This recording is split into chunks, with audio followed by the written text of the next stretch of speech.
మనిషిని చేసి మనసును ఇచ్చి భూమిపై వదిలి ఆటలు ఆడెను దేవుడు. మనిషిని మరిచి మనసును చంపి దొంగాటలు ఆడి భూమికి భారమై బతుకువాడు మనిషి.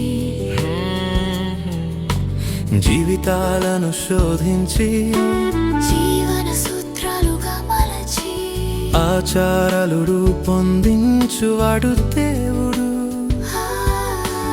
అనుకున్నట్టు జీవించలేక శోధించి సాధించలేక జీవన సూత్రాలు పాటించలేక జీవిత సత్యాలు తెలుసుకోలేక ఆచారాలు దురాచారాలు అని నిందలు వేవాడు మనిషి.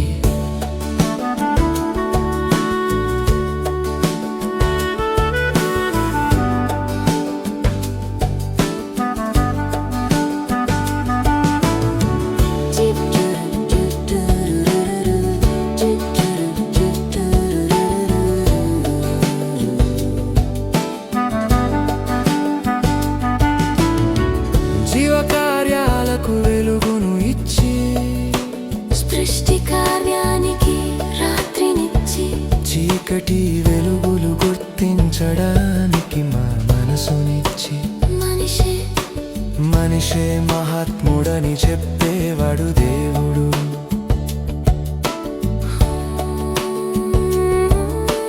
వెలుగును చూడలేక చీకటి వీడలేక మనసును ఆపలేక మహిమల వెంబడి పరిగెత్తేవాడు మనిషి.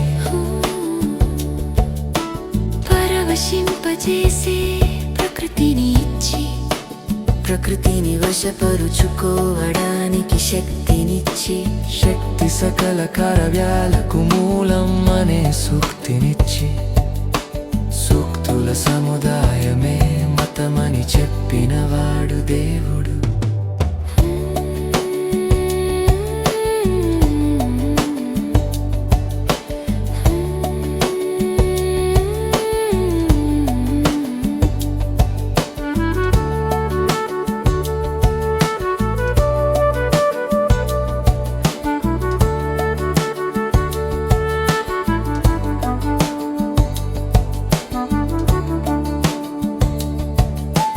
ప్రకృతిని వికృతిగా మార్చి శక్తిని దుర్వినియోగం చేసి మతం పేరుతో మరణ హోమము సృష్టించి ఆ మారణ హోమంలో చలి కాసుకునే వాడు మనిషి. మంచిని తలచడానికి మనసును ఇచ్చినవాడు దేవుడు.